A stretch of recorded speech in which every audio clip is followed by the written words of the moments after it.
David, I want to live in this world where everyone opens up their heart.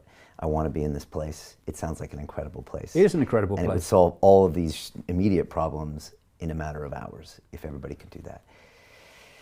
That is the problem. That is the solution. It is as simple as that. That would never sit in its house under house arrest. Because one of the other things that happens when you open your heart is you access not learned intelligence, you access innate intelligence, the intelligence of expanded consciousness. And expanded consciousness would look at this situation. It's a load of bollocks. Yes. So I'm not having it. And you know, I have this phrase, if you concede to stupid, you become bloody stupid. I will not concede to stupid. This lockdown is stupid, has no basis in science. The only reason for it is destroy the livelihoods of billions of people to create mass control of the many by the few. That's all it is. So I'm not having it. And if more and more people weren't having it, what are they going to do? They come out of Downing Street, they come out of the White House. We've had a discussion and this is what's going to happen. If enough people say, ain't doing that, where's their power? They have no power. Ain't doing that. Their power is, we don't like it, better do it, the authorities say so. That is the difference between freedom and slavery. I'm going to ask everyone that's watching us right now or listening to us to just take 15 minutes and go somewhere, walk around the block and just think, like, how can you open your heart and make a decision to do something out of unconditional love and not out of fear? And just meditate on this for the next day and do something with it. I would just say this. Try this for a month. Stop identifying with your labels. I am ours, I call them. I am this, I am that. And just self-identify with being a point of attention within an infinite state of consciousness. And because you're a point of attention within an infinite state of consciousness, you can have a state of consciousness that big, or you can have a state of consciousness potentially infinite.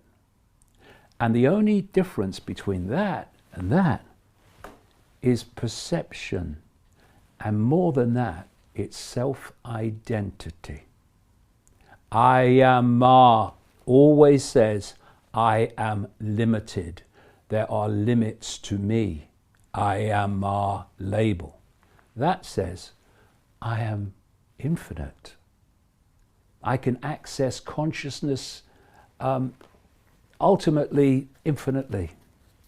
I'm not my name. I'm not my job. These are experiences. I am all that is, has been, and ever can be. Just for a month, go around from the perspective, the self-identity. I'm a point of attention within an infinite state of consciousness, having an experience called my name and my job, or my labels.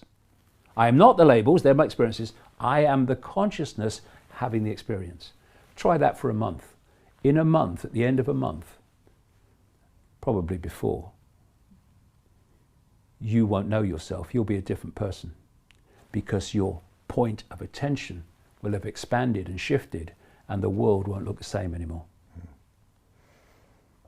David, I've been having these conversations for 9 years, and what almost always happens at the end to a lot of the really enlightened individuals is we come to the same conclusion, that we are all one. We are all one energy. I've heard it from different people in different words of different races and sexes and religions, and it all comes down to that. Because again, it's some other knowledge. It's something that's a truism about us as humans, and you've just articulated it. Again, for the 100th time I've heard it here. This is a trend.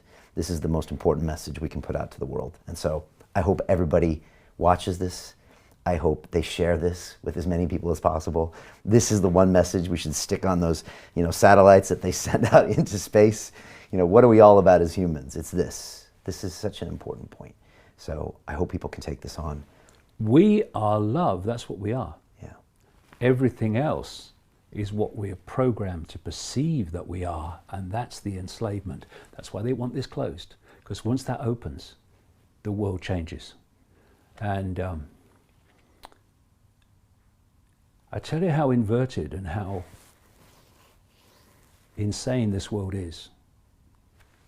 You've heard what I've just said about who we are. I've been saying it for 30 years. And I'm called a racist.